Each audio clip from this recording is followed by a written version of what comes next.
Do you ever catch yourself joking when you're stressed or maybe blaming someone else when it's you that's had a really bad day? These are what we call defense mechanisms, and I want to break a couple of them down for you today. The first defense mechanism that I would like to address is projection. Projection is when we blame someone else for a feeling that we don't want to face. So, an example of that might be feeling really angry, but then blaming your partner for a bad attitude.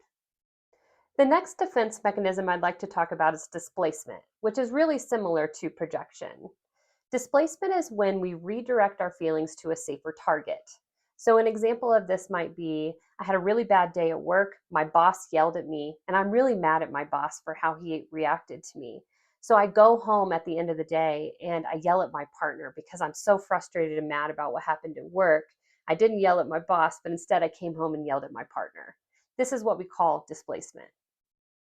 The next defense mechanism is denial, when we refuse to accept reality.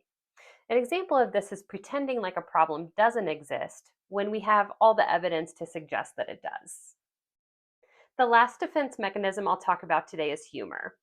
Humor is when we find something funny to cope with something that's uncomfortable. It might look a lot like a deflection.